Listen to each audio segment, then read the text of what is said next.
तो सबसे पहले मैं आप लोगों को ये बता दूं कि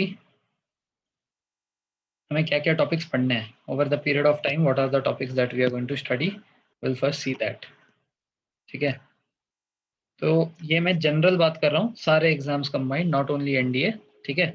आई am just talking about the GK syllabus. ठीक है. तो NDA, AFCAT, CDS as well as MNS exam. ठीक है. There is also MNS exam.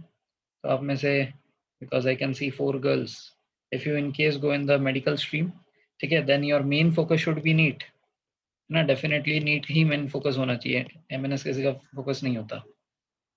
Sir please tell about how to make notes. हाँ बताऊंगा जी. ठीक है, आई विल टेल यू.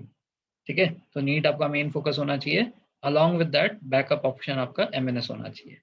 ठीक है. अब एमएनएस के बारे में थोड़ा सा बता दूं. एमएनएस का जो पेपर होता है ये होता है 150 मार्क्स का. ठीक है ना. अब ये 150 मार्क्स में 3 सेक्शंस होते हैं. एक होता है इंग्लिश. ठीक है. 50 क्वेश्चंस होंगे इंग्लिश के. This same as that of NDA. Level भी सेम है. ठीक है. एनडीए में जो लेवल है सेम लेवल होगा यहाँ पे. 50 marks of GK. This 50 marks of GK includes whatever I am going to tell in GK now. अब ये GK में जो भी बताऊंगा वो सब होगा. ठीक है. ये हो गया 50. Along with that there are around 5 questions of reasoning. ये एनडीए में नहीं होता. ठीक है. तो आपको रीजनिंग अलग से करवाया जाएगा. Those who are saying that कि हम लोग नीट के साथ साथ एमएनएस कर रहे हैं, will have a reasoning session for them specially. ठीक है. 5 क्वेश्चन हो गए रीजनिंग के. And 50 questions will be from science. Out of this 50 questions of science, around 25 questions are of bio and बाकी जो बचा 25 क्वेश्चन है, this is of physics and chemistry. ठीक है ना. नाउ सी, इस बैच में आपको इस पेपर में आने वाला बायो नहीं पढ़ाया जाएगा, क्योंकि ये बायो हाई लेवल का बायो होगा जो कि एनडीए में नहीं आएगा और किसी दूसरे पेपर में भी नहीं आएगा. Since you are going for MNS is related to bio stream, this 25 questions of bio will be difficult. So this you can cover from your NCERT. तो आप रेगुलर NCERT तो कहीं ना कहीं पढ़ोगे ही और नीट की तैयारी करोगे ही, तो आपको बायो के लिए मेरे पास पढ़ने की अलग से जरूरत नहीं पड़ेगी. बाकी जो फिजिक्स केमिस्ट्री है उसका लेवल नॉर्मल होगा जो कि एनडीए में भी आएगा. तो ये आपका इधर कवर हो जाएगा. So out of this 150 questions I can say that कि आपका 125 क्वेश्चंस का प्रिपरेशन इधर होगा. ठीक है ना. Because this is not MNS batch, so I will not be focusing much on the bio. ठीक है. बायो उतना होगा जितना एनडीए में आता है. That bio I can teach. ठीक है ना. क्योंकि बायो एनडीए में भी आता है. बट द रेस्ट 25 मार्क्स का जो प्रिपरेशन है, that needs to be done on separate basis. This for the girl student who are opting for NEET और एमएनएस. ठीक है. रेस्ट जीके की बात करें तो जीके में होते क्या क्या चीजें हैं. जीके में सबसे पहले होता है आपका हिस्ट्री, फिर होता है ज्योग्राफी. ठीक है. फिर होता है पॉलिटी. ये हो गए आपके कोर सब्जेक्ट्स. ये आएंगे ही आएंगे. ठीक है. This is going to come. एक नोटबुक निकालो, आप लोग भी नोट करते रहो. ठीक है. Keep a notebook handy and please note this down what is there. ये हो गए आपके कोर. कोर मतलब इसमें से क्वेश्चन आने ही है. ऐसा कोई पेपर नहीं होगा जिसमें इसमें से क्वेश्चन नहीं आएंगे. Then there will be environment. Now environment over here is actually a mix of geography plus science. ठीक है ना. एनवायरमेंटल साइंस जो हमने बचपन में पढ़ा था ना ईवीएस के नाम से, वो कुछ नहीं था. ये जो एनवायरमेंट है बहुत ही अच्छे लेवल का एनवायरमेंट है, जिसमें ज्योग्राफी और साइंस दोनों लगेगा एक साथ. आपको अर्थ के अलग अलग वेरियस पॉइंट्स पता होने चाहिए, कहाँ पे टेम्परेचर कम होता है, कहाँ ज़्यादा होता है, latitude, longitude, everything will be needed. Along with that principles of science like convection, radiation. ठीक है ना. फिजिक्स में जो आते हैं वो सारी चीज़ें भी लगेंगे एनवायरनमेंट को अच्छे से समझने के लिए. इसमें हम लोग क्या पढ़ेंगे, जैसे हम लोग एटमॉस्फेयर के बारे में पढ़ेंगे, हाइड्रोस्फीयर के बारे में पढ़ेंगे. ठीक है ना. उसके बाद बायोस्फीयर के बारे में पढ़ेंगे, लिथोस्फीयर के बारे में पढ़ेंगे, इकोलॉजी पढ़ेंगे.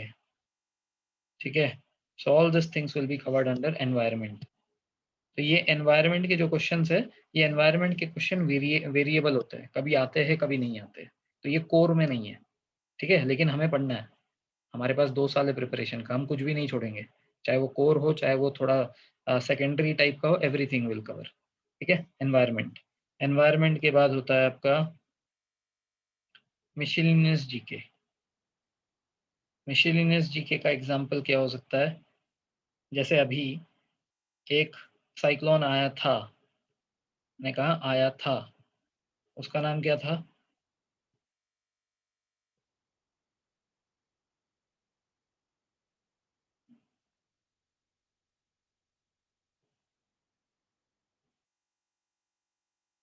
टोटे।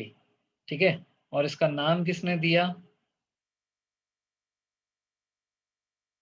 म्यांमार ने।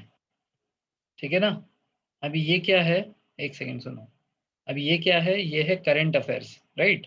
This is what? This is current affairs. अब हो सकता है कि आपको ये ना पूछे, क्योंकि ये तो सबने रटा होगा ना, जो भी तैयारी कर रहा है उसने ये सब रटा होगा। तो यूपीएससी एक कदम आगे होता है। तो मिसलेनियस जीके में वो क्या पूछेगा? वो जीके में पूछेगा साइक्लोन फॉर्मेशन के बारे में। ठीक है, अचानक से आपको दे देगा साइक्लोन फॉर्मेशन, इसके ऊपर क्वेश्चन आ जाएगा। या तो ये जो साइक्लोन था, इसका टाइप क्या है? Is called as tropical cyclone. इस टाइम पे जो साइक्लोन आते हैं उसको कहते हैं ट्रॉपिकल साइक्लोन। तो ये जो मिसलेनियस जीके होता है, I hope you have understood, this is based on current affairs. Currently news में क्या चल रहा है उससे रिलेटेड वो आपको स्टैटिक क्वेश्चंस पूछेंगे। स्टैटिक का मतलब समझते हो? स्टैटिक मतलब जो कभी नहीं चेंज होगा। आज जो पढ़ रहे हो वो आज भी वही रहेगा, 10 साल बाद पढ़ोगे तो वही रहेगा, उसको बोलते हैं स्टैटिक। तो साइक्लोन फॉर्मेशन का जो नेचर है वो तो कभी नहीं चेंज होगा। ठीक है ना। ट्रॉपिकल साइक्लोन कहते हैं इसको, ये तो कभी नहीं चेंज होगा। इनफैक्ट ये सारे ऊपर से भी जो हमने देखे ये सब स्टैटिक है। This are all static. ना तो हिस्ट्री चेंज होगा, ना तो ज्योग्राफी चेंज होगा। पॉलिटी में थोड़ा बहुत चेंज आ सकता है with the policies of government.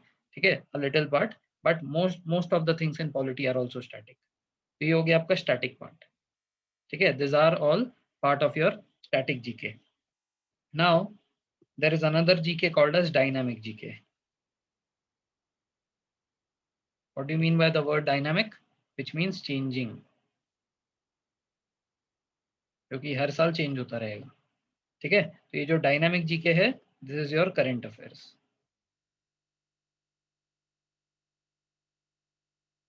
ठीक है, अभी जैसे पैलेस्टाइन और इसराइल का इशू हो रहा था, अफगानिस्तान में यूएस का विड्रॉल हुआ। ठीक है ना। यूएन में अभी इंडिया जो है is going to go as a G7 meeting में। ठीक है, India is going to go as a guest.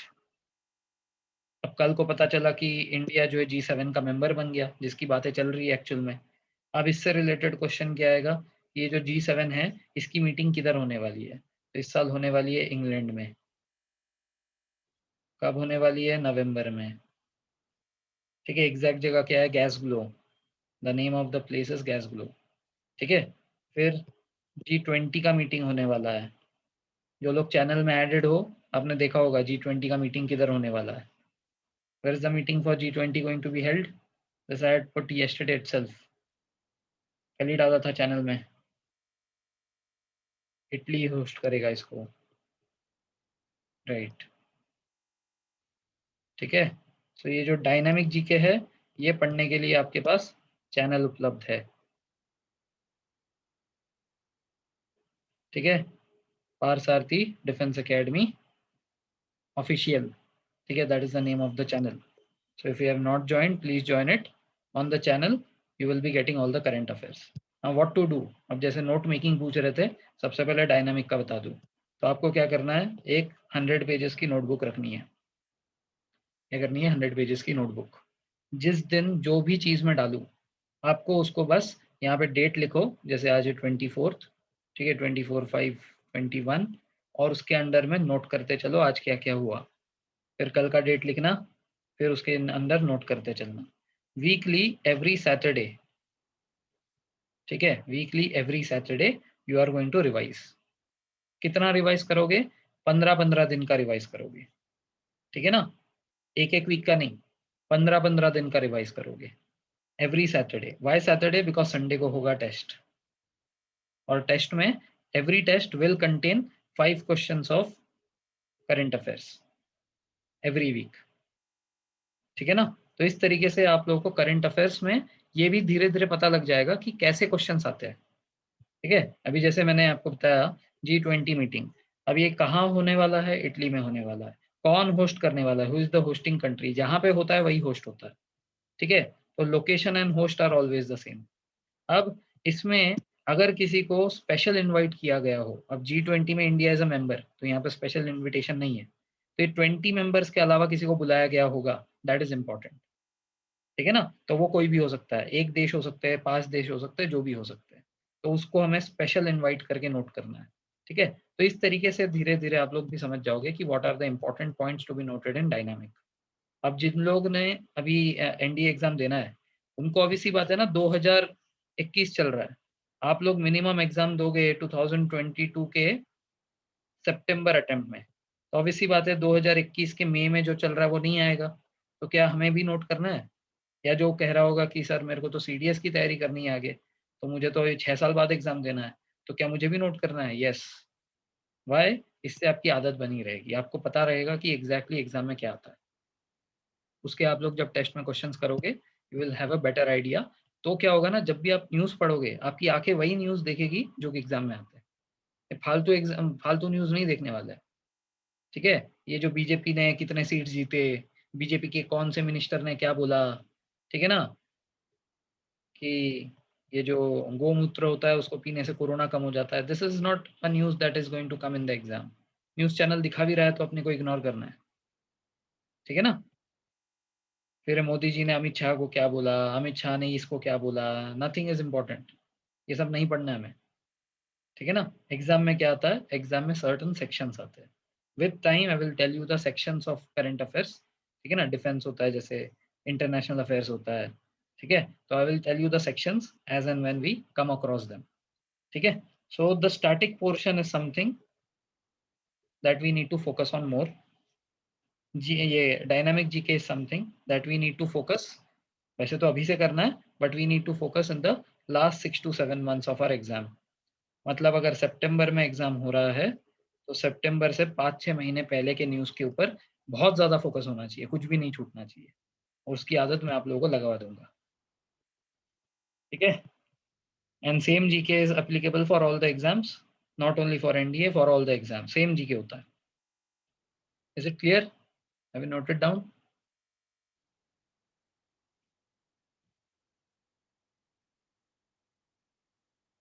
Okay, great.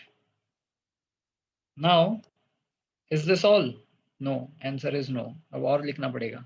अब जैसे अगर हम लोग हिस्ट्री की बात करें, if you talk about history, now history has 4 sections. अब बोले सर हमने तो 3 ही सुना है। नहीं, आपने 4 सुने हैं। एक होता है एंशियंट, एक होता है मेडिवल, एक होता है मॉडर्न, और एक होता है वर्ल्ड हिस्ट्री।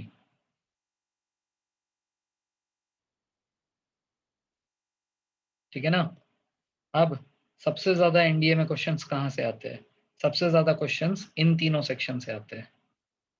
ठीक है ना, एंशियंट से आता है, इसमें ना 1 या 2 क्वेश्चन आएगा। अब 1 या 2 क्वेश्चन के लिए आपको एंशियंट का बहुत लंबा पीरियड पढ़ना पड़ जाएगा। इसमें हड़प्पन सिविलाइजेशन होगा, ठीक है, मोहनजोदारो होगा, मतलब आप ये समझो कि बेसिकली यहाँ पे इंडस वैली सिविलाइजेशन होंगे। इंडस वैली सिविलाइजेशन, ये एक हो गया एक चैप्टर। उसके बाद हमारे एंशियंट किंग्स, मौर्यन एम्पायर, ठीक है ना, मगध एम्पायर, ये एम्पायर, वो एम्पायर, ये राजा, वो राजा, बिंदिसार, ये वो बहुत कुछ होगा।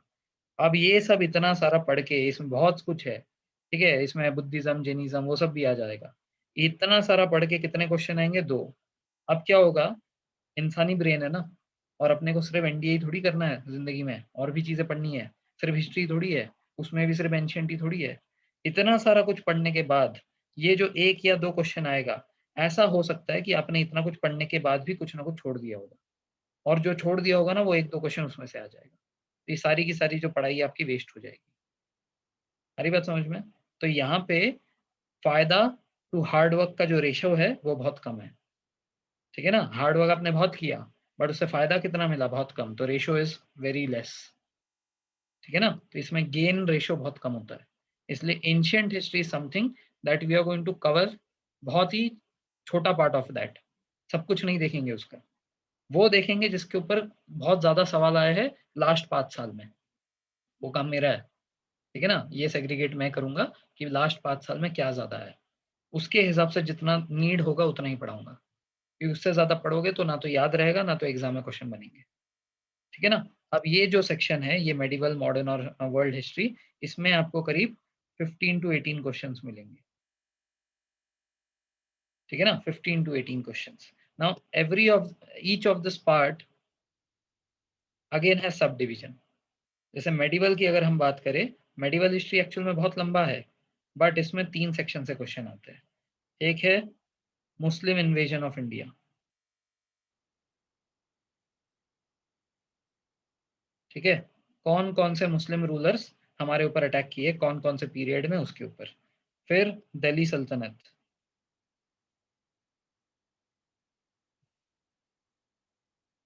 ठीक है, एंड देन मुगल्स। ऐसा कोई पेपर नहीं बना है जिसमें दिल्ली सल्तनत और मुगल से क्वेश्चन ना आया हो। तो this is sure short thing. Muslim invasion का जो क्वेश्चन है मोस्टली एमएनएस पूछता है। ठीक है ना, और एफकेट पूछता है। ये दोनों यूपीएससी के एग्जाम्स नहीं है। ठीक है, this two exams are not conducted by UPSC. AFCAT air force करता है, एमएनएस आर्मी करता है। तो ये दोनों लोग पूछते हैं मुस्लिम इन्वेजन के बारे में। हाउएवर यूपीएससी ज्यादा नहीं पूछता, बट दिल्ली सल्तनत मुगल ये सब जो है ये सब लोग पूछते हैं। एफकेट भी पूछता है, एमएनएस भी पूछता है, और यूपीएससी भी पूछता है। व्हेन आई से UPSC it means NDA, CDS and CAPF. ठीक है, तो ये हो गया मेडिवल। तो हम लोग ये तीनों के ऊपर फोकस करके इसको खत्म करेंगे, मेडिवल को। Right, then modern. Modern is very vast. ठीक है, मॉडर्न की शुरुआत हम लोग ऑलरेडी कर चुके हैं डेमो क्लासेस में, एडवेंट ऑफ यूरोपियन से। ठीक है ना, एडवेंट ऑफ यूरोपियन हमने पढ़ लिया है। अब इसके अंदर और भी बहुत सारी चीजें, बहुत सारी, इतना कि मैं अभी नोट नहीं करवा सकता। एक क्लास सिर्फ उसी में चली जाएगी। ठीक है, तो we have started, and how is it going to end? It will end with Indian Independence Act. तो पीरियड फ्रॉम 1498 टू 1947, ये पीरियड जान लो। इसके बीच में ऑब्वियसली बात है बहुत कुछ हुआ है। ठीक है, इसमें हमने 2 टॉपिक्स पढ़ लिए, एक एडवेंट ऑफ यूरोपियंस पढ़ लिया है, और हमने एक और पढ़ा है, क्या कहते हैं उसको, मराठा। ठीक है, this 2 topics we have covered. If any of the student have missed any of this topic, please take the recording from me. इसके 3 लेक्चर्स है, इसके 3 लेक्चर्स है, 3 3 6 लेक्चर्स है। आपने लाइव अटेंड किया, बहुत अच्छी बात है। नहीं किया आप लोग, ले लो रिकॉर्डिंग, ले लो। क्या ये फिर से कवर होगा? होगा, बट अभी नहीं। ठीक है, will be covering this but not now, will be covering it later. ठीक है ना, तो इनके आसपास के जो दूसरे टॉपिक्स है दिस विल कवर। अब वर्ल्ड हिस्ट्री पे आते हैं। This is very very interesting, बहुत इंटरेस्टिंग है, जिसका आप लोगों के स्कूल वालों ने कचड़ा करके रखा था। ठीक है, आधी आधी कहानी सुनाई थी। वर्ल्ड हिस्ट्री में what we are going to learn is, सबसे इंपॉर्टेंट के हिसाब से बोल रहा हूँ, फ्रेंच रेवोल्यूशन। अब आपने पढ़ा है, लेकिन जब मैं पढ़ाऊंगा ना आप बोलो क्या है ये सब, तो कभी सुना ही नहीं है। ठीक है, उसके बाद फ्रेंच रेवोल्यूशन के बाद आता है अमेरिकन रेवोल्यूशन, ये तो आपने कभी नहीं पढ़ा है, this was not there in the course. ठीक है, उसके बाद आता है रशियन रेवोल्यूशन। उसके बाद आता है नेशनलिज्म इन यूरोप। ठीक है, उसके बाद है world war 1 and world war 2, and उसके बाद treaties, treaties and formation of UN. ठीक है, so this are the topics in world history that we are going to cover. ठीक हो गया आपका हिस्ट्री। क्या आपने नोट कर लिया?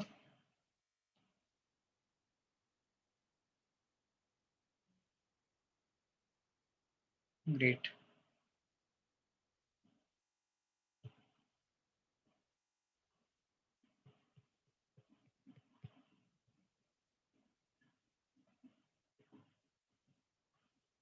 अब चलते हैं ज्योग्राफी पे।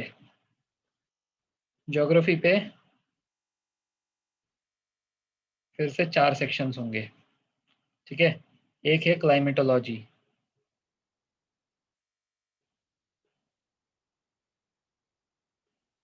ठीक है। क्लाइमेटोलॉजी एक्चुअल में क्या है, 9th स्टैंडर्ड में ज्योग्राफी का फर्स्ट चैप्टर था क्लाइमेट, याद है?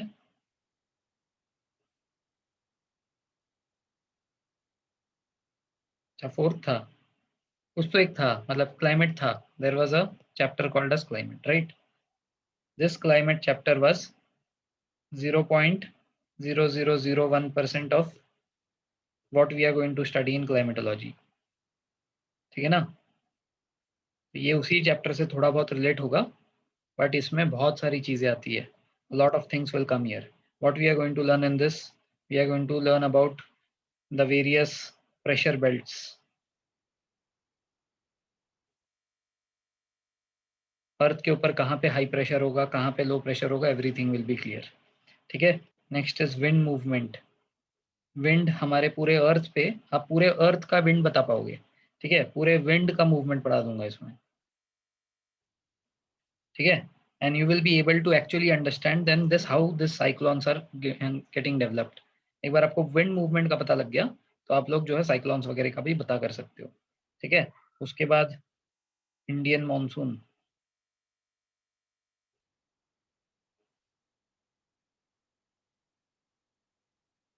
ठीक है। We are going to study about the Indian monsoon and then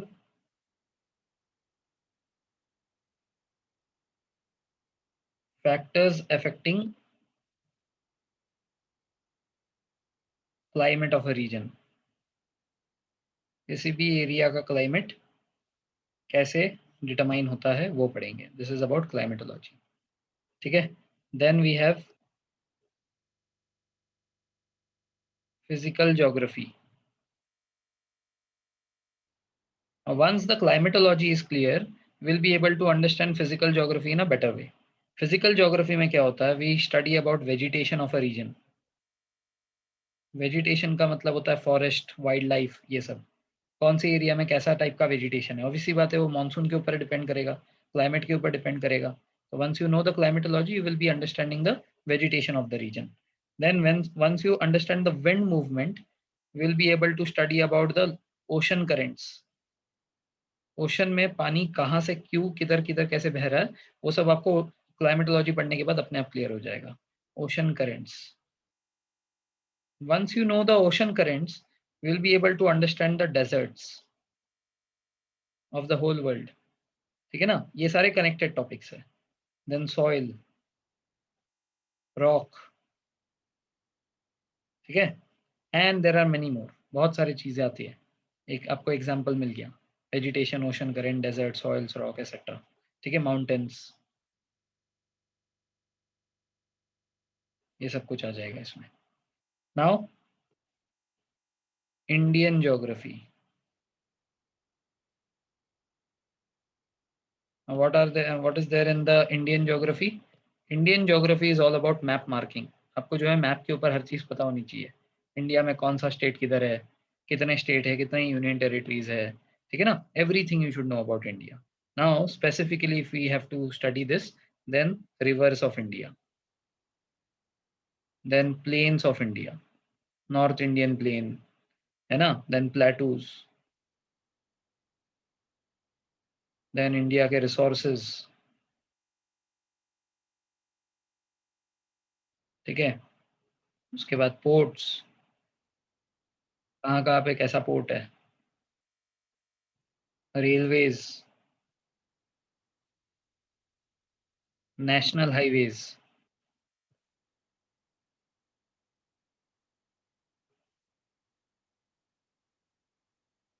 etcetera etcetera, बहुत कुछ और भी है इंडिया के बारे में जानने के लिए। ये आपको कुछ एग्जांपल्स दे दिए, ठीक है ना। Then we have world geography.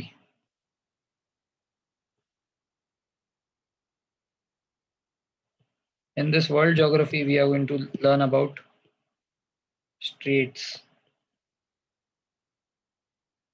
Gulfs, bays, ठीक है। उसके बाद कॉन्टिनेंट्स,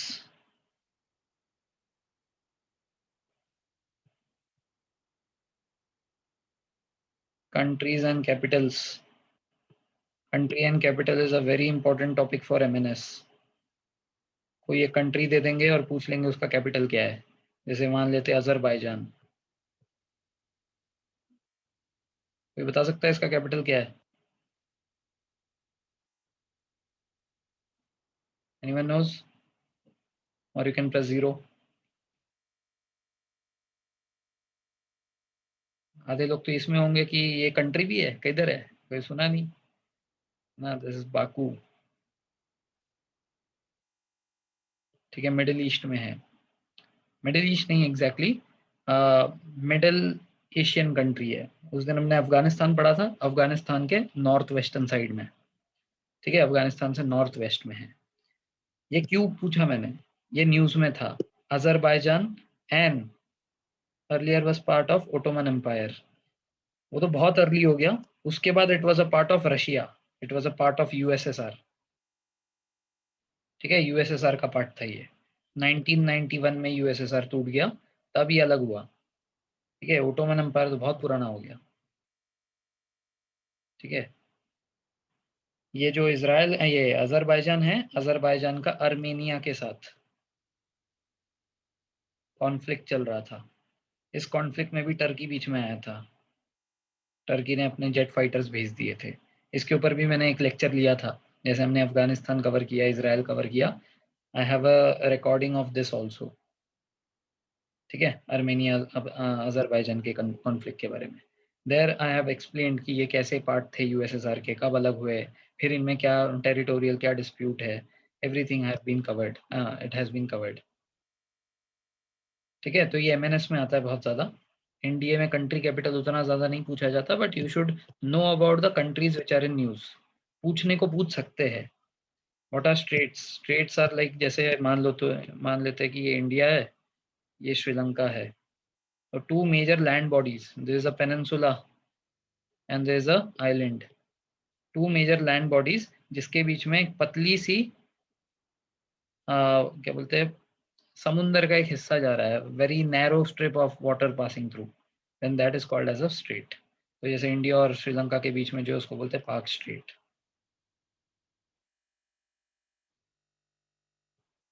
ठीक है। अब ये तो इंडिया और उसके बीच में हो गया। नाउ करेंटली न्यूज में वो था, क्या बोलते हैं, इसराइल था। तो इसराइल कहाँ पे पड़ता है? सऊदी अरेबिया के आसपास के उधर पड़ता है। यहाँ पे हॉर्न ऑफ अफ्रीका है, और यहाँ से एशिया है। यहाँ पे दो स्टेट्स है, ठीक है। यहाँ पे यमन है, ओमन है, यहाँ पे यूएई है, यहाँ पे दो स्टेट्स है, ठीक है। This is Bab el मंदेब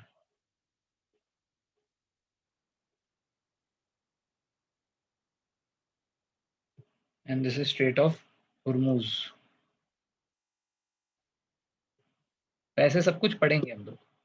another UPSC exam civil country capital, वही तो मैं कह रहा हूँ कि ना, मिशेलिनियस में वो कुछ भी डाल सकते हैं। हाँ, बट ऐसे ही मतलब देखो, कंट्रीज कैपिटल्स याद करने हैं।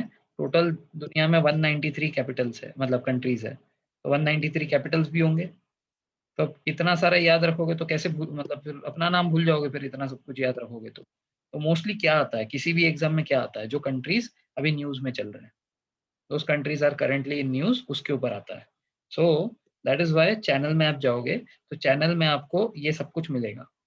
अभी जैसे उसने, पोलैंड ने, पोलैंड ने कहा कि हम लोग कोल का जो यूज है ये 2049 तक कम कर देंगे, ठीक है। Will try to eliminate the use of coal by 2049। तो 2049 तक कोल का ये कम कर देंगे। This is not a very big news, but it was there in the news, Poland was there in the news. So what can happen is MNS और UPSC some exam might ask that capital, इसका capital क्या है? उसका capital क्या है? Warsaw. Warsaw is the capital of Poland. सो आपको news में देखना है कि कौन से कंट्रीज चल रहे हैं, और उसके हिसाब से कंट्रीज कैपिटल्स याद रखना है। ये वर्ल्ड ज्योग्राफी में आएगा। तो स्ट्रेट्स हो गया, गल्फ्स हो गया, बेस हो गया, कॉन्टिनेंट्स हो गया, ठीक है। Important lakes of the world, important rivers of the world, जैसे नाइल रिवर हो गया, अमेजोन रिवर हो गया, वैसे, ठीक है। उसके बाद वाटरफॉल्स ऑफ द वर्ल्ड, ये लेक्स, रिवर्स, वाटरफॉल्स, ये सब एफकैट एंड एमएनएस के लिए इंपॉर्टेंट है। कंट्री कैपिटल ये भी, ठीक है, कंट्री कैपिटल, ये सब जो है, ये सब एफकैट के लिए ज्यादा इंपॉर्टेंट है, एफकैट एंड एमएनएस के लिए, ठीक है। So will be doing it. देखो यूपीएससी इसलिए नहीं कह रहा हूँ क्योंकि यूपीएससी इज अनप्रेडिक्टेबल। यूपीएससी में एक सेक्शन होता है जिसमें बोलते हैं मिशेलेनियस, और मिशेलेनियस के मतलब मिशेलेनियस के नाम पे वो कुछ भी दे सकता है। इसलिए when I am saying it is important for certain exam, it it is मतलब इम्प्लीकेबल कि it can come in the miscellaneous section of UPSC also. Please understand this, ठीक है। ये समझ में आ गया? कोई डाउट इसमें?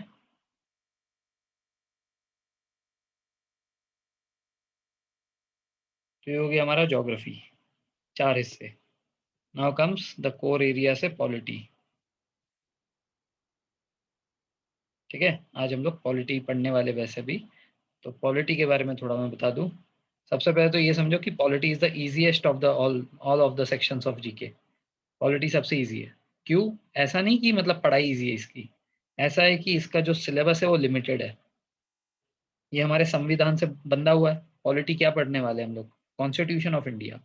तो हमारा जो कॉन्स्टिट्यूशन है वो लिमिटेड है ना, कॉन्स्टिट्यूशन से बाहर से क्या आएगा? So once you know the constitution, then you know the syllabus of polity, and you can expect the questions from this and that. That is quite predictable here. Whereas history is very vast, geography is very vast. You cannot predict कि उसमें से question कौन से section से क्या पूछ लेंगे. Polity में the questions are quite predictable. However, I am not saying कि इसको याद करना आसान होगा, क्योंकि हमारा जो कॉन्स्टिट्यूशन है अपने आप में ही पूरे दुनिया का सबसे बड़ा कॉन्स्टिट्यूशन है। आपको पता होना चाहिए ये फैक्ट कि Indian constitution is the longest written form of constitution of the world, which contains 448 articles divided in 25 parts and has 12 schedules in it, ठीक है। So it is not a joke, but comparatively history geography जब पढ़ेंगे उसे polity आपको आसान लगना चाहिए, ठीक है। Polity is going to have 3 sections, 3 major sections होंगे इसमें। पहला सेक्शन होगा जो कि आर्टिकल्स बेस्ड होगा, मतलब मैं क्वेश्चंस की बात कर रहा हूँ, आर्टिकल बेस्ड क्वेश्चन होगा। जैसे आपको सीधे सीधे पूछ लेंगे आर्टिकल 14 बताओ क्या है, ठीक है। आर्टिकल 14 डील्स विथ, नीचे 4 ऑप्शंस होंगे, ठीक है ना। So you have to mark, तो this is article based.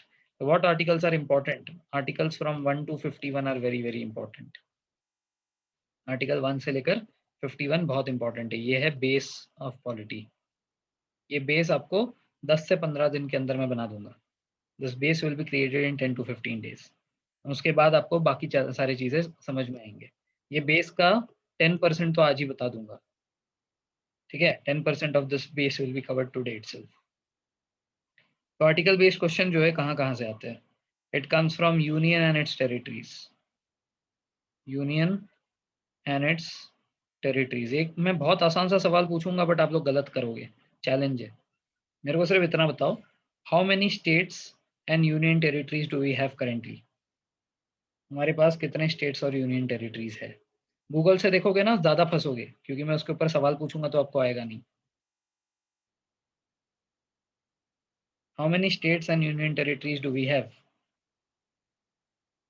28 states and 9 union territories. 28 9, 28 9. Yes, very good. So you are very much wrong and outdated, ठीक है। आपको ये याद होगा कि we had 29 states and 8 union territories. अरे ये क्या है, ठीक है, ये आपको याद होगा है ना। मैं थोड़ा सा पीछे जा रहा हूँ, in back in time in 2019 we had 29 states and 8 union territories, right. फिर क्या हुआ, एक स्टेट कम हो गया, Jammu Kashmir, and it was created into 2, ठीक है। तो ये जो है, नहीं 7 यूनियन टेरिटरीज थे, सॉरी 7 थे। तो 7 से वो और 2 बढ़ गए तो कितना हो गया, ये 9 यूनियन टेरिटरीज हो गया। तो आपने मेरे को जो डेटा दिया वो 2019 का डेटा दिया, ठीक है ना। लद्दाख और जम्मू कश्मीर जब इसमें आ गए, ठीक है। अब एक चेंज 2020 में हुआ था, ये 2019 है ना। एक चेंज 2020 के 26 जनवरी के दिन हुआ था। तो that means it is more than a year old, जो मैं आपको पूछ रहा था। 26 जनवरी 2020, ठीक है। अच्छा, इसमें ना मनीष ने मेरे को बताया देयर आर 8 यूनियन टेरिटरीज। तो मनीष मेरे को बताओ ये 8 यूनियन टेरिटरीज कैसे होते हैं? How did you find the number as 8 union territories? What happened कि वो जो 9 है 2019 में जो 9 था वो 8 हो गया, कैसे हुआ?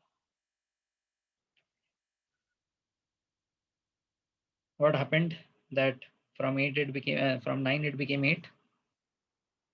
कौन टूट गया? कौन मर गया? कौन डूब गया? अरे बताओ।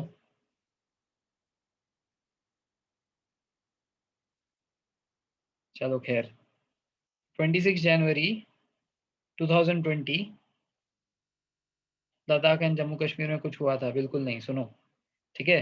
तो 9 ही थे यूनियन टेरिटरीज, कितने थे? 9 ही थे। बट 26 जनवरी 2020 के दिन में दादरा एंड नगर हवेली,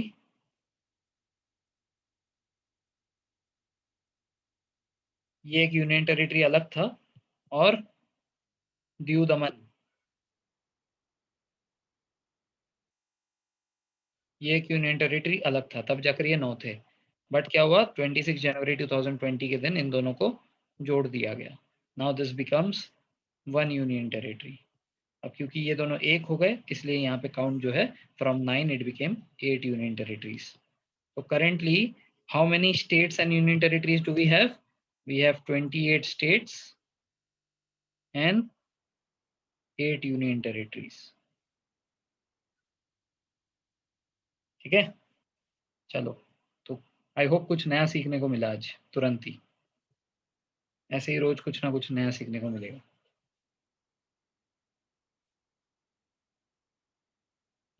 ठीक है। Now in what section it is going to have a impact? ये कहाँ पे इम्पैक्ट करेगा? तो मैं कह रहा था ना आर्टिकल्स, तो आर्टिकल 1 से 51। तो आर्टिकल 1 से 4 होता है यूनियन एंड इट्स टेरिटरीज के ऊपर। आर्टिकल 1 में है, ठीक है, जैसे आर्टिकल 1 की अगर बात करें तो आर्टिकल 1 में है डेफिनेशन ऑफ कंट्री, मतलब डेफिनेशन ऑफ इंडिया। अब कई बार क्वेश्चन ये आता है कि what are the names of India mentioned in article 1? What are the names of India mentioned in Article 1? And then you will have options जैसे India, ठीक है। उसके बाद मान लेते हैं भारत, ठीक है, मान लेते हैं ये ए है, ये मान लेते हैं बी है, ये मान लेते हैं सी है। हिंदुस्तान, ठीक है, और डी मान लेते हैं बोथ ए एंड बी, ठीक है। दिस आर द ऑप्शंस, ठीक है। सो डेफिनेशन ऑफ इंडिया जो है उसमें आर्टिकल 1 में कौन से नाम है वो बताने हैं। ये नहीं बताना है कि इंडिया को कौन कौन से नाम से जाना जाता है, तो फिर तो और है, आर्यावर्त है, ठीक है ना, हिंदवी देश है, बहुत सारे हैं, ठीक है। इंडिया को बहुत सारे और भी नाम से जाने जाते हैं। तो यहाँ पे पूछा है कि डेफिनेशन ऑफ इंडिया के हिसाब से आर्टिकल 1 में कौन से है, तो उसमें है India that is Bharat. This is the starting line of the constitution of India. India that is Bharat is a sovereign secular and whatever it has been given, ठीक है ना। तो यहाँ पे इंडिया और Bharat, that means both A and B should be the answer. क्या समझ में? तो इस टाइप के क्वेश्चंस जो है आपको एग्जाम में मिलेंगे, ठीक है। तो आर्टिकल 1 में ये है। तो आर्टिकल 1 से 4 यूनियन एंड इट्स टेरिटरी के लिए काम करता है। नेक्स्ट, अब देखो देश हो गया। अब एकदम लॉजिकल फ्लो है, the polity is very logical, ठीक है ना। यहाँ से आपको जो है चीजें नोट करते चलनी है, क्योंकि अभी हम लोग क्लास स्टार्ट कर चुके हैं। मैं सिलेबस नहीं बता रहा हूँ, मैं क्लास पढ़ा रहा हूँ, ठीक है ना। और उसी के साथ साथ मैं पॉलिटी का कवर करता चलूंगा। तो यूनियन एंड इट्स टेरिटरी हो गया हमारा आर्टिकल 1 से 4 तक, ठीक है। तो देश बन गया। अब देश में कौन रहते हैं? Who stays in the country? बहुत ही लॉजिकल फ्लो होने वाला है। पहले देश है, फिर देश में कौन रहते हैं? The people. People are also called as, what is a better term for people? Citizens, very good. The second term और the second thing that is there in the constitution is citizenship. तो second क्या है? Citizenship है। इसके articles 5 to 11, ठीक है ना। Union and it's territory 1 से 4, सिटीजनशिप 5 to 11। अब नागरिक है मतलब सिटीजन है, तो सिटीजनों को कुछ हक मिलना चाहिए. What is that called as? Rights. That is called as fundamental rights. ठीक है ना? Fundamental rights. Fundamental rights are present in 12 to 35. ठीक है, fundamental rights are there in 12 to 35. अब ये सिटीजन को दो टाइप के राइट्स मिलते हैं. Citizens are given two types of rights. One is on their individual capacity, जिसको हम लोग फंडामेंटल राइट कहते हैं. ये मेरा अधिकार है, मैं एज ए इंडिविजुअल का अधिकार है. अब हम जो सिटीजन्स है कहाँ रहते हैं? स्टेट्स के अंदर रहते हैं. तो स्टेट का भी एक कर्तव्य बनता है अपने सिटीजन्स के लिए कुछ करने का. States also have certain kind of principles to be followed in respect to the citizens of that state. उस पर्टिकुलर स्टेट्स के प्रति मतलब सिटीजन के प्रति स्टेट को भी अपना कुछ कार्य करना पड़ता है. उसको हम बोलते हैं directive principle of state policy. ये संविधान बनाते वक्त या कॉन्स्टिट्यूशन बनाते वक्त हमारे कॉन्स्टिट्यूशन वर्कर्स ने बोला था कि जब आगे स्टेट्स बनेगा तो उनको इन प्रिंसिपल्स को फॉलो करके अपने सिटीजन्स को रूल करना चाहिए. ठीक है, ये प्रिंसिपल्स आपको बनाने चाहिए अपने स्टेट के लिए. Directive principles of state policy.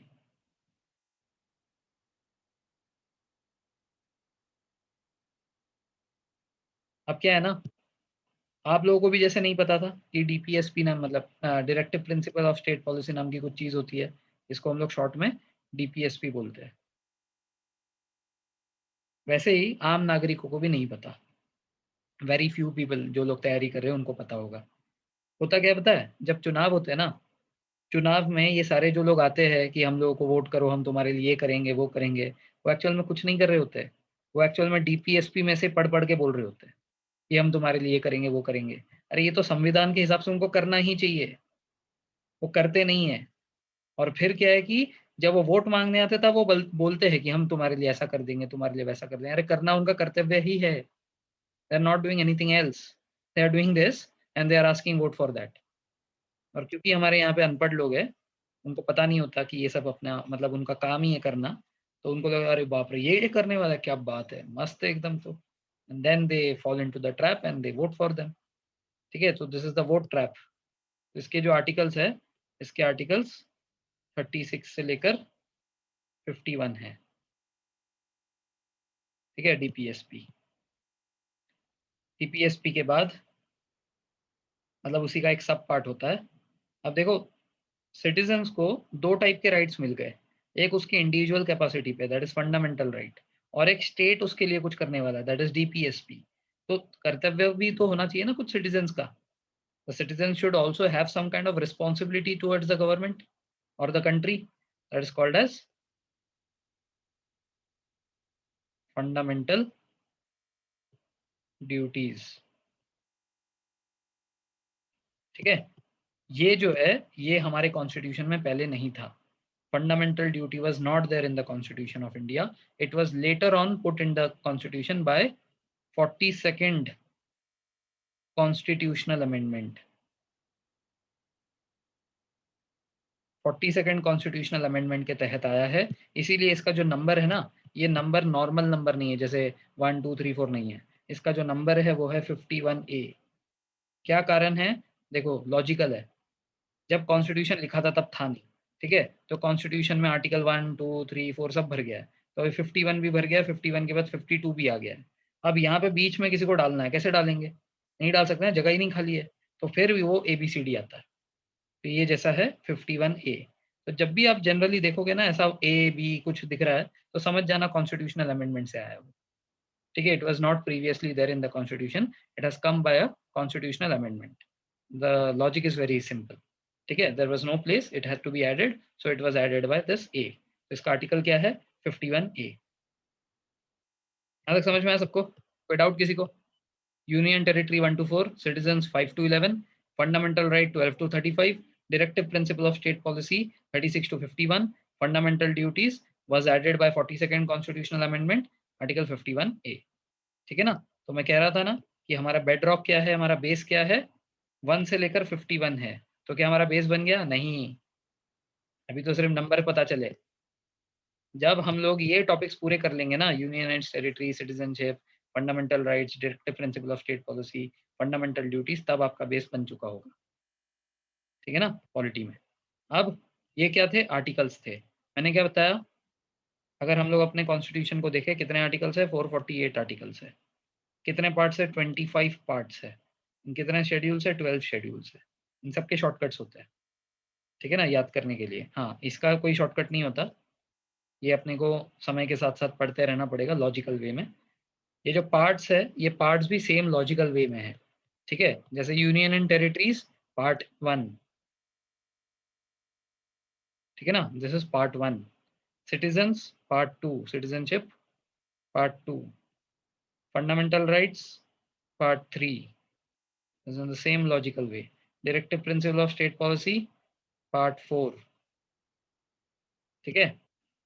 Fundamental duties was amended, इसलिए इसके लिए अलग से नंबर नहीं था, तो पार्ट 4A। ये हो गए हमारे पार्ट्स, 1 से लेकर 4 तक पार्ट्स हो गए। एनी डाउट्स यहाँ तक किसी को?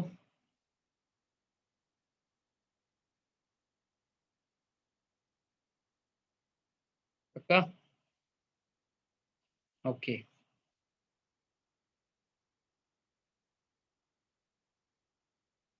अब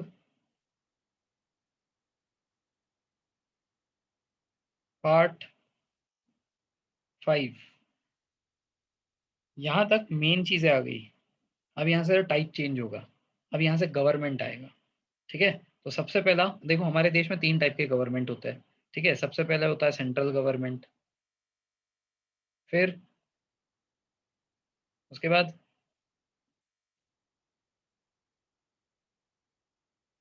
स्टेट गवर्नमेंट,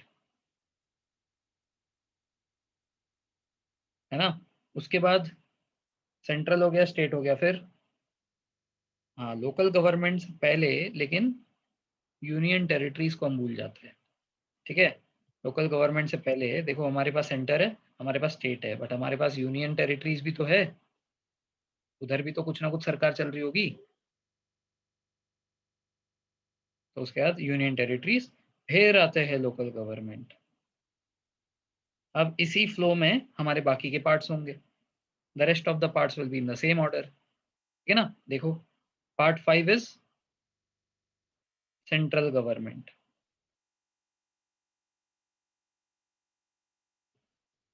ठीक है। Then part 6 is state government, ठीक है।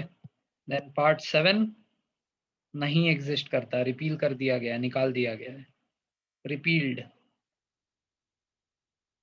और डिलीटेड।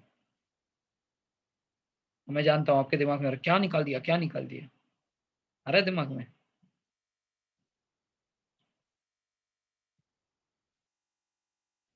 जो आज हम लोग स्टेट्स देखते हैं, the states that we see today have been formed 1956, ठीक है, बाय स्टेट रिकॉग्निशन एक्ट।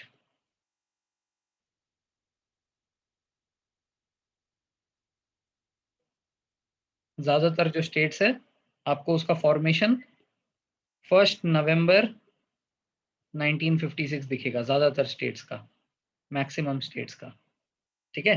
तो हमारा देश तो 1947 में ही आज़ाद हो गया था, और हमारा जो संविधान है, मतलब कॉन्स्टिट्यूशन है, तो 1950 में लागू हो गया था, 26 जनवरी के दिन।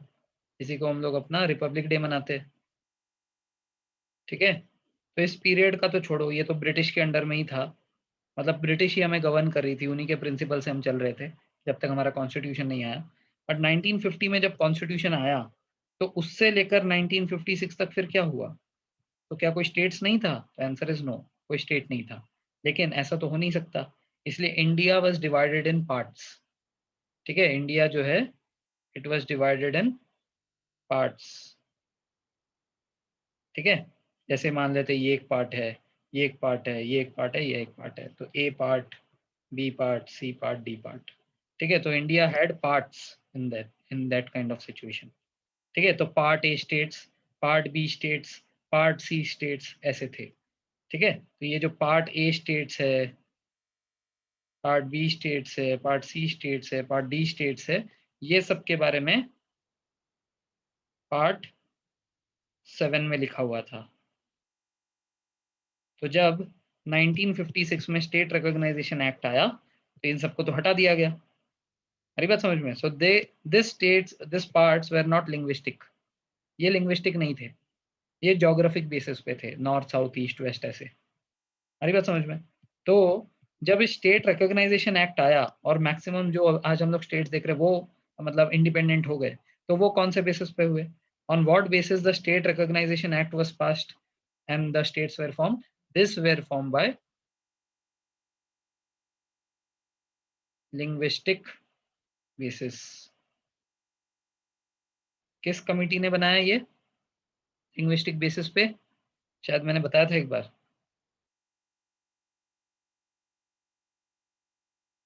Faizal Ali committee.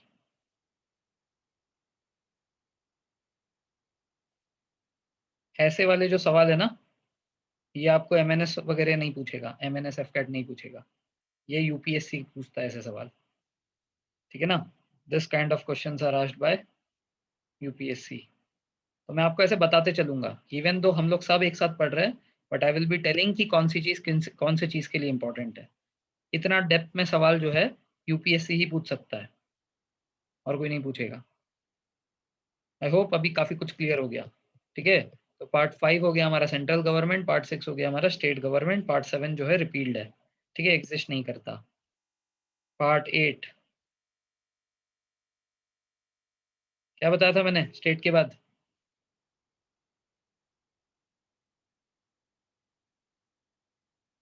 Union territories.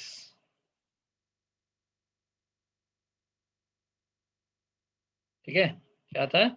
Union territories आते हैं। उसके बाद आता है पार्ट 9। पार्ट 9 में क्या आएगा? लोकल। अब लोकल में भी 3 पार्ट्स होते हैं। ठीक है ना? Under local government also there are 3 parts. One is panchayat, ठीक है, panchayat, then municipalities, and third is cooperative societies. ठीक है, पहले तो पंचायत और म्यूनिसिपैलिटी हुआ करता था। ठीक है, बट 2011 में, इन 2011 इट वाज थॉट कि कोऑपरेटिव सोसाइटीज जो होते हैं ना, अभी इतने सारे फ्लैट्स वगैरह बन रहे हैं, ठीक है, तो इन सबका जो सोसाइटी फॉर्मेशन हो रहा है, इसको भी हम लोग एक गवर्नमेंट ही बोलेंगे, because this cooperative society is dealing with all the flats in the area. ठीक है, जैसे मेरे सोसाइटी में 108 फ्लैट्स है, तो वहां के लिए भी तो मैनेजमेंट हो रहा होगा ना, तो इसके लिए इसको भी रिकॉग्नाइज किया गया था 2011 में। तो पार्ट 9 में देखो, पार्ट 9 के 3 हिस्से हैं। पार्ट 9 इज पंचायत, पंचायती राज कहते हैं इसको। ठीक है, then part 9A, this is municipalities, and part 9B is cooperative society. ठीक है, यहाँ तक clear? What are parts, articles and schedules बताऊंगा। ठीक है, I will explain you that. यहाँ तक क्लियर है ना? अब ये डायरेक्ट डायरेक्ट क्वेश्चंस आएंगे। ठीक है, डायरेक्ट क्वेश्चंस कैसे आएंगे? Direct questions like this, match the following. ठीक है, ये साइड ए है, ये साइड बी है। ठीक है, यहाँ पे होगा ऐसा, मान लेते हैं कि पूछ लेंगे citizens, union and it's territories, fundamental rights and panchayat. ठीक है, यहाँ पे ऐसा होगा, पार्ट 9, पार्ट 2, पार्ट 1, पार्ट 3। ठीक है। अब इसी बात है, स्कूल की तरह ऐसे थोड़ी करोगे, ठीक है, ये थोड़ी होगा। तो वहाँ पे क्या होगा, वहाँ पे ABCD में ऑप्शंस बनेंगे, ठीक है, यू विल हैव ऑप्शंस। तो यहाँ पे जैसे A ऑप्शन है, अभी जैसे 1 है, ये 2 है, ये 3 है, ये 4 है, और ये ABCD है। यहाँ पे ऐसा होगा 1 2 3 4, ठीक है। सो let us see the options are like this, BCDA। B option है, ठीक है, मैं अभी क्रिएट कर रहा हूँ, ये क्वेश्चन मेरे दिमाग में ऐसा नहीं था, I am creating this question, so that is why I am taking a little bit of time, ठीक है। सो मान लेते बी ऑप्शन ऐसा है, बी ऑप्शन इज BCAD,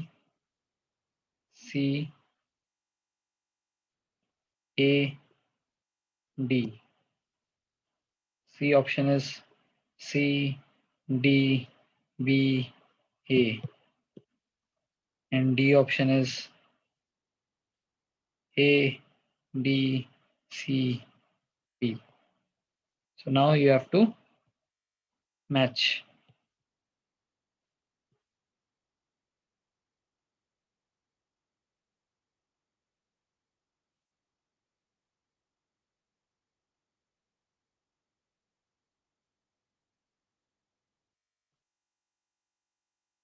बताओ।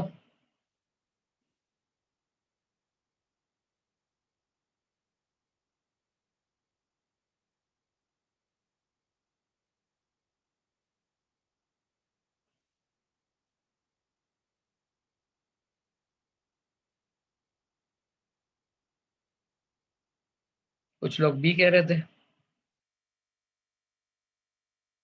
सिटीजन्स किस में आता है, 2 में आता है, तो ये हो गया बी, ठीक है। तो आपको एलिमिनेशन भी करने आना चाहिए। अब देखो, मेरे को इतना समझ में आ गया, देखो how to save time, how to save time in exams. मुझे पता है कि जो मेरा 1 है वो बी होगा, इसका मतलब यहाँ पे स्टार्ट मेरा बी से होना चाहिए। दो जो ऑप्शन जिसमें बी नहीं है उसको तो पहले ही काट दो, इसको देखना ही नहीं है, ठीक है। You need not see this, आगे तो मैच ही नहीं करना। अब 2 में बी है, ठीक है ना। अब सेकंड देखूंगा, तो यूनियन टेरिटरी कितना होता है, 1 होता है, तो ये सी होना चाहिए। अब वापस से दोनों में सी है। अब मतलब लास्ट के अब 2 ऑप्शंस को मेरे को मैच करने होंगे। पंचायत जो है कितना है, 9 है, तो पंचायत 9 मतलब 4 का ए होना चाहिए, तो 4 का ए किधर है, इधर है। तो इसका मतलब फंडामेंटल राइट बचा, फंडामेंटल राइट कितना होगा, 50 होगा, तो ए होगा ऑप्शन, ठीक है। ये इधर गलत हो गया, लास्ट 2 में उल्टा है, right. So this is how the question will be asked. ऐसे टाइप के क्वेश्चंस आपको मिलेंगे, ठीक है। ये किस में मिलेगा, सब में, ठीक है। This you can get in all the exams, NDA CDS FCAT MNS everything. Clear है, कोई डाउट?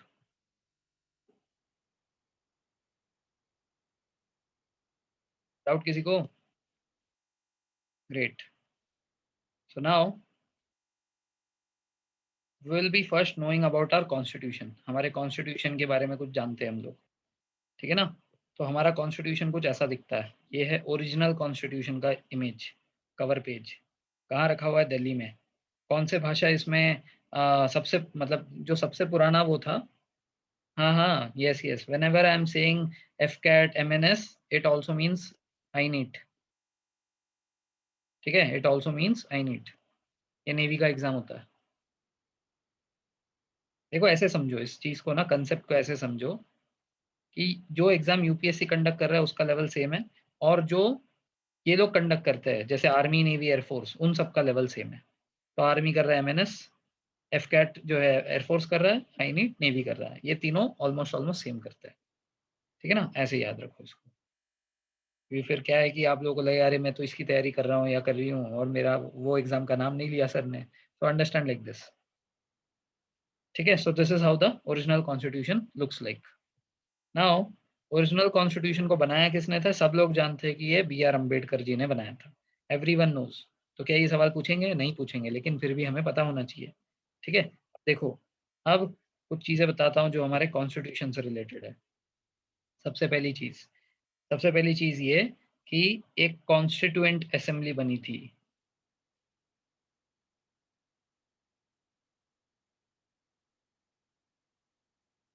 क्या बनी थी? Constituent assembly. कब बनी थी? 1946 के दिसंबर में। क्या है ये चीज? कॉन्स्टिट्यूएंट असेंबली है मतलब क्या है? इसका हिस्ट्री ऐसा है कि यहाँ पे ब्रिटिश राज था, ठीक है ना, और हमारे इंडियंस क्या कर रहे थे? ब्रिटिश के ऊपर प्रोटेस्ट कर रहे थे कि हमें हमें तुम्हारा रूल नहीं चाहिए, हमारा रूल चाहिए। बट क्या इंडिया के पास उस टाइम पे पार्लियामेंट था? नहीं था। तो क्या हुआ कि ब्रिटिश ने एक प्लान बनाया, ठीक है, इसको बोलते हैं कैबिनेट मिशन प्लान, ठीक है ना। ब्रिटिश जब सेकेंड वर्ल्ड वॉर के बाद, जब उनका, वैसे तो जीत गए थे, they won the second world war, मतलब वो पूरा साइड जीत गया था, ब्रिटिश, फ्रांस, यूएसए सब, ठीक है, द सेंट्रल पावर्स वन, ठीक है। बट पैसे तो बहुत सारे चले गए ना, ड्रेन हो गए। तो अब क्या है कि ब्रिटिश भी इस हालत में नहीं थी कि इंडिया को वापस से वो लोग पहले जैसा कैप्चर कर पाए। तो ब्रिटिश भी अभी चाह ही रही थी कि यहाँ पे अब इंडियंस धीरे धीरे टेक ओवर कर ले। अच्छा, ये 49 लिख दिया क्या मैंने? 46 है ये। Is the period of 1946, sorry, ठीक है। तो 1946 तक ब्रिटिश जो है मन बना चुकी थी कि अब जाना है हमें, ठीक है। तो अब वो जो है वो चाह रहे थे कि इंडियंस जो है टेक ओवर करे। तो इंडियंस टेक ओवर करेंगे तो उसके लिए हमारे पास पार्लियामेंट था क्या? आज जैसा है हमारे पास लोकसभा राज्यसभा नहीं था। तो इसीलिए क्या है, उन्होंने सोचा एक टेम्पररी फॉर्म ऑफ गवर्नमेंट तैयार करते हैं।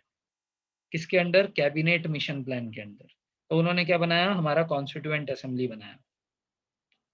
क्या बनाया? Constituent assembly.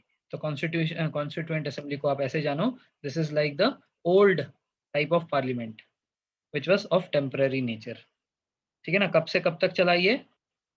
1946 से लेकर 1950 तक, जब तक हमारा संविधान एनैक्ट नहीं हो गया, कॉन्स्टिट्यूशन एनैक्ट नहीं हो गया, तब तक चला, ठीक है ना।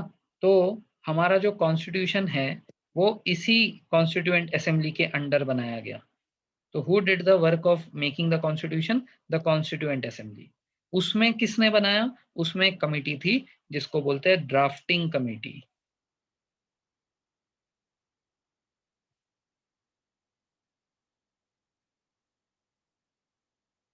ठीक है। तो कॉन्स्टिट्यूएंट असेंबली के अंडर एक कमिटी थी जिसको कहते हैं ड्राफ्टिंग कमिटी। ये ड्राफ्टिंग कमिटी का काम था कॉन्स्टिट्यूशन को बनाना। अब ये जो कॉन्स्टिट्यूशन को बनाने का काम था, ये काम का चेयरमैनशिप किसको मिला? was the chairman of the drafting committee?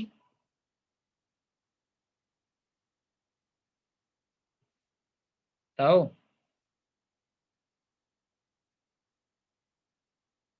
Doctor Baba Saheb Ambedkar या बी आर अम्बेडकर, भीमराव अम्बेडकर,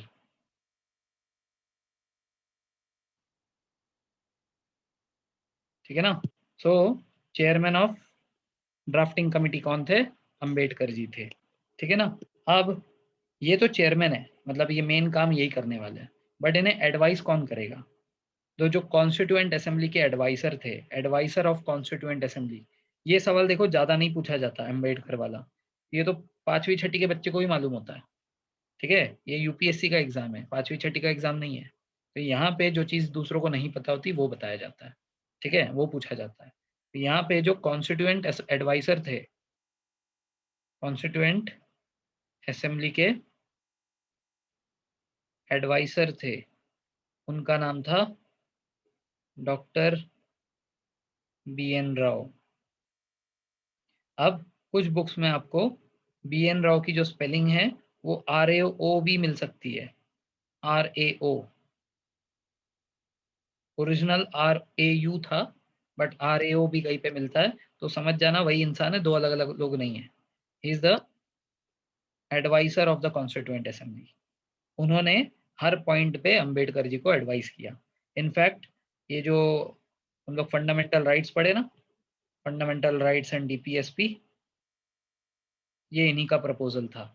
इन्होंने ही बताया था कि ये हमें कॉन्स्टिट्यूशन में डालना चाहिए, ठीक है। This two proposals were given by B N Rau, ठीक है। How many days it did take to make the constitution? Constitution बनाने का टोटल समय कितना था?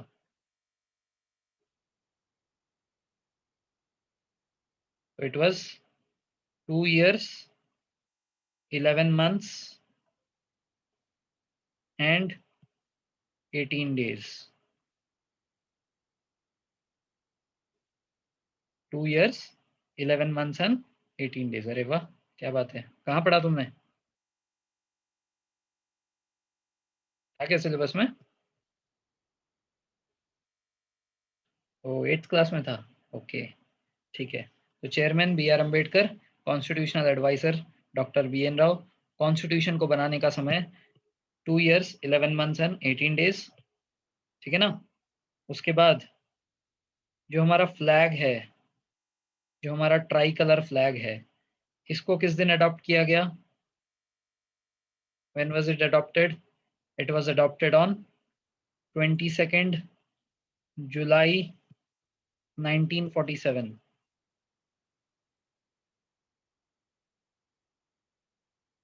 ठीक है ना।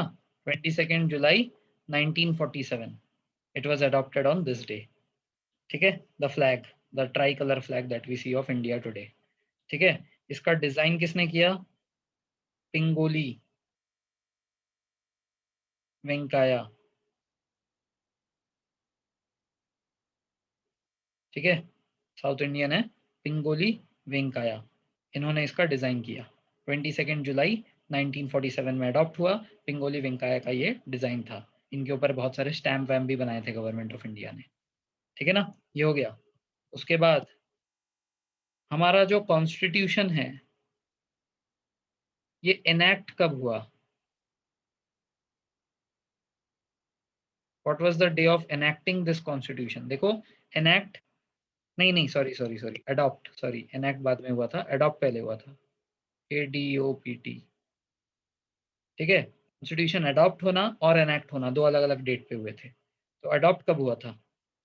ये आपको प्रीएम्बल के नीचे मिलता है, 26 नवंबर 1949, ठीक है। तो वो होता है ना, we the people of India having solemnly resolved having constituted India and ठीक है, on this day of 26 November 1949 we enact we adopt and give to ourselves this constitution. This is the word of preamble. On this 26th day of November 1949 we adopt and give to ourselves this constitution. However, it was enacted on, कब enact किया गया constitution को? 26 जनवरी 1950, exactly 2 महीने बाद, exactly after 2 years, नहीं 2 months, sorry, it was enacted, ठीक है ना, 26 जनवरी 1950। अब मेरे को कोई ये बता सकता है कि ये 2 महीने क्यों वेट किया इन्होंने और 26 जनवरी का ही दिन क्यों चूज किया? Why was this day chosen? क्या आपने ये हिस्ट्री में पढ़ा? Yes, very good. तो क्या हुआ था? 1929, शायद मैंने बताया था डोमिनियन के बारे में, शायद 1929 में हमें ब्रिटिश ने एक प्रपोजल दिया था, ठीक है। ब्रिटिश ने कहा हम तुम्हें आजाद कर देते हैं but will keep you as a dominion. हमें हमारे देश को क्या स्टेटस मिलेगा? डोमिनियन स्टेटस मिलेगा, ठीक है ना। इन 1929 ब्रिटिश सेड, अरे रुक जाओ 2 मिनट रुक जाओ, सुनो क्या कह रहा हूँ, ठीक है। इन 1929 British said he will give you independence but you shall remain a dominion. That means you will not be Republic of India, you will be Dominion of India. Now what does this word Dominion means? This word Dominion means कि हमारे पास foreign affairs नहीं होगा, ठीक है ना, हमारे पास foreign affairs का control नहीं होगा और डिफेंस नहीं होगा, डिफेंस या military. On this two things British is going to give us all the legislation.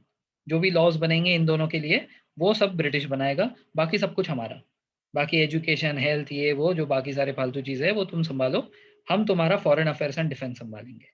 Exactly जैसे अफगानिस्तान को किया था, ठीक है ना। तो ये जो है ये दिया गया था। तो कांग्रेस बड़ी खुश थी, ठीक है ना, कांग्रेस जो है वो बड़ी खुश थी। उसमें महात्मा गांधी बहुत खुश थे, बोले कि अरे हमें डोमिनियन मिल रहा है, ठीक है। बट क्या हुआ, 1929 में जो आईएनसी का सेशन हुआ, इंडियन नेशनल कांग्रेस का जो सेशन हुआ, एक चीज याद रखना, इंडियन नेशनल कांग्रेस के सारे सेशंस दिसंबर में होते थे, ठीक है ना, ठंडी का माहौल रहता था, मस्त सब लोग चिल बैठते थे बिना एसी वेसी के, ठीक है ना, दिसंबर में सारे सेशंस होते थे इनके। तो ये 29th ये 1929 के आईएनसी सेशन में जो कि दिसंबर में हुआ था, ये कहा गया कि we will not accept this dominion status. Jawaharlal Nehru ने इसका विरोध किया। जवाहरलाल नेहरू ने किया कि we will not accept dominion, we want purna swaraj, we want complete independence. ये जो पूर्ण स्वराज वाला वर्ड है ये इसीलिए आया कि हमें डोमिनियन फॉमिनियन नहीं चाहिए, हमें क्या चाहिए, कंप्लीट इंडिपेंडेंस चाहिए। और इस दिन तय किया गया कि हम लोग, क्योंकि दिसंबर है ना, अगले महीने 26 तारीख को, 26 जनवरी को 1930 पे तिरंगा होस्ट करेंगे लाल किले पे। ठीक है, will unfurl the Indian flag on 26 January 1930। ठीक है, ये वाला वो फ्लैग नहीं है जो आज देखते हैं, ये चरखे वाला फ्लैग है जो गांधी जी वाला था। ठीक है, तो उन्होंने इस दिन होस्ट किया था, पूरे इंडिया में ऐलान कर दिया था कि इस दिन से हम लोग आज़ाद है। बट कोई आया नहीं, पता है, सिर्फ कांग्रेस वाले गए थे उधर, और कोई नहीं गया था। हाँ, that was the swaraj flag, right. ठीक है, so in order to keep the remembrance of this day, इस चीज़ की जो है हमें याद याद रहनी चाहिए, इसलिए 26 जनवरी 1950 के दिन हम लोग हमारा रिपब्लिक डे मनाते हैं। अब इसके साथ साथ और दो चीज़ें याद रखनी है कि हमारा जो नेशनल एंथम है, क्या है हमारा नेशनल एंथम, जानता है कोई?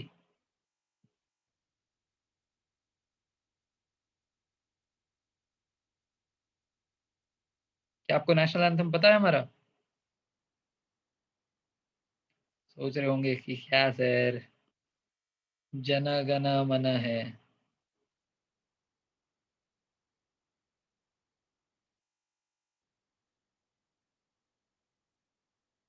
किसने लिखा है ये?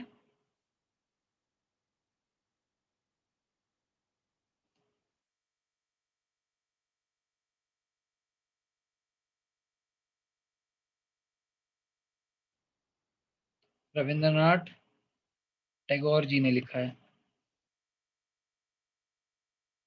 ठीक है, रिटन बाय रविंद्रनाथ टैगोर। अब ये सारे बच्चों वाले सवाल है, ये नहीं पूछेंगे आपसे।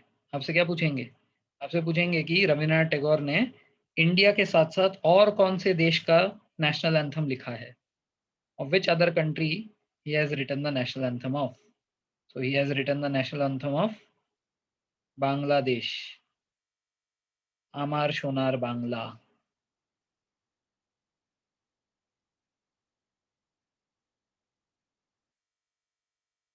ठीक है, yes, Amar Shonar Bangla, written by Rabindranath Tagore, has been adopted as the national anthem of Bangladesh। ठीक है, तो जनगण मन रिटन बाय रविंद्रनाथ टैगोर, क्या ये सवाल आएंगे? नहीं आएंगे। अब आता हूँ मुद्दे पे, नेशनल एंथम कब अडॉप्ट किया गया था? When was it adopted? It was adopted 2 days before the constitution came into force. That is on 24th January 1950 by the then president Rajendra Prasad ji। ठीक है ना, 24 जनवरी 1950 के दिन अडॉप्ट किया गया था। बहुत इंपॉर्टेंट है, एक ये सवाल इंपॉर्टेंट है, और दूसरा एक सवाल इंपॉर्टेंट है कि फर्स्ट टाइम कब गाया गया था? First time not as a national anthem, but it was deemed to be a national anthem. ठीक है, हमारे ये फ्रीडम स्ट्रगल का प्रतीक था। तो पहली टाइम कब गाया गया था? फर्स्ट टाइम संग ऑन, दिस वाज संग in the Indian national Congress 1911 session in Calcutta.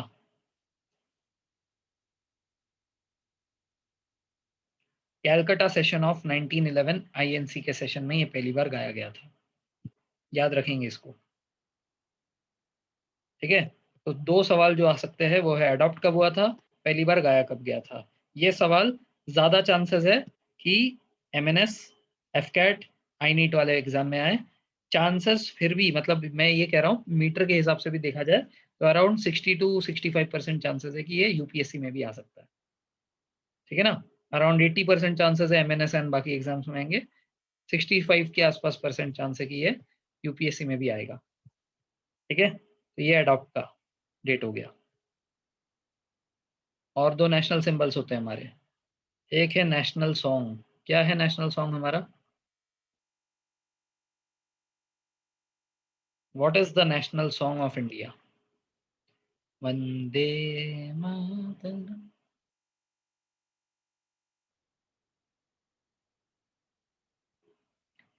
Now what happened is, actually confusion था कि हम लोग जनगण मन को हमारा नेशनल एंथम बनाए या वंदे मातरम को बनाए। ठीक है, but national anthem should be fast, तो इसीलिए द टाइमिंग विद इन विच जनगण मन हैज टू बी संग is this, you should no. कितने में गाना चाहिए इसको?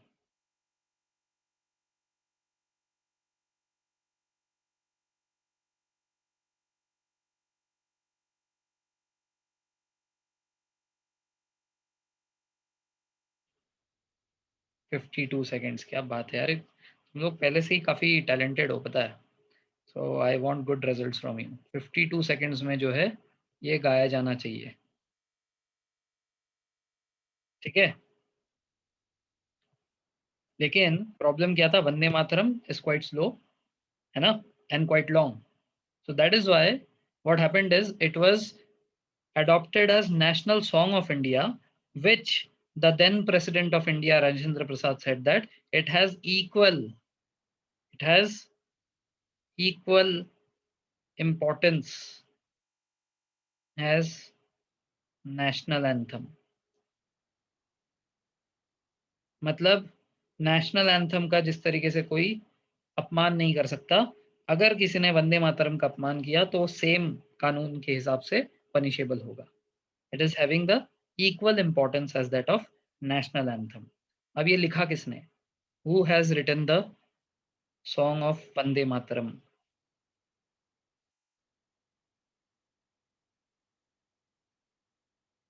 बंकिम चंद्र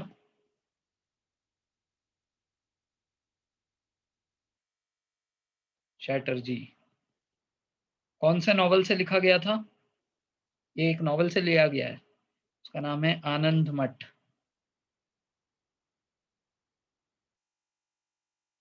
किससे लिया गया है? आनंद मठ से लिया गया है, राइट। तो नेशनल सॉन्ग वंदे मातरम, बंकिम चंद्र चैटर्जी, आनंद मठ। और क्या इंपॉर्टेंट है, कब अडॉप्ट किया गया था?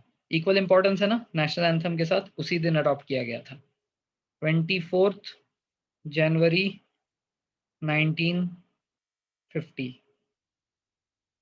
ठीक है, ये हो गया नेशनल सॉन्ग। एक और बच गया, नेशनल एम्बलम, है ना, द लायन सिंबल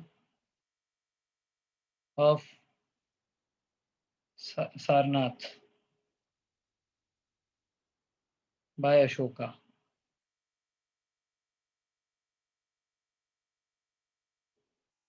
ठीक है, what words are inscribed on that? सत्यमेव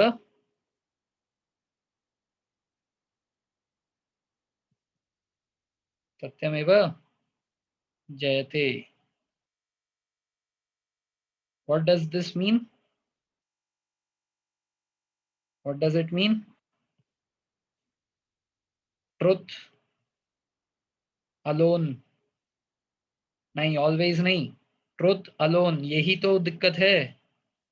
ऑप्शन में होगा ये ऑलवेज वाला, ट्रुथ अलोन ट्रम्प्स।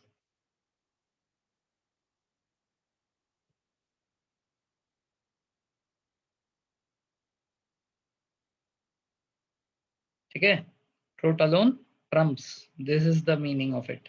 ऑप्शन में पक्का रहता है ऑलवेज विंस वाला, दिस इज ऑलवेज देयर। बचपन में कभी आपने यही पढ़ा होगा मेरे को लग रहा है। This is the meaning. ये कहाँ से ले रहा हूं मैं, where I am referring this to, मैं आपको ही साइड भेज दूंगा। This is taken from national symbols of India site, सारी इंफॉर्मेशन वहां की है, मैं अपने तरफ से कुछ नहीं लिख रहा हूँ। ठीक है, मेरा इसका लिंक है, मैं आपको लिंक शेयर कर दूंगा। ठीक है, तो ये सारनाथ सत्यमेव जयते adopted on, this was adopted on the same day of the Constitution of India, that is 26th January 1950। तो हमें 4 डेट याद रखनी है। 22 जुलाई 1947 flag, 24 January 1950 national anthem as well as national song, 26 January 1950 Constitution as well as national emblem। Is this thing clear सभी को?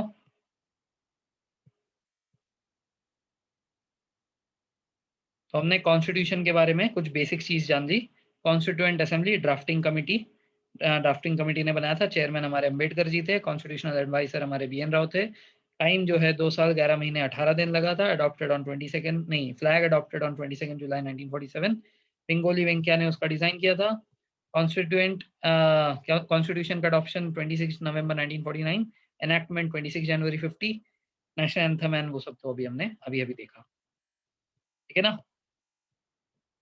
तो आज का समय हमारा यही समाप्त होता है। बड़ी खेत के साथ मैं तो और पढ़ाना चाहता था, बट क्या है, एक दिन में ज़्यादा ना खाओ तो अच्छा है। ठीक है, so will stop here, will continue.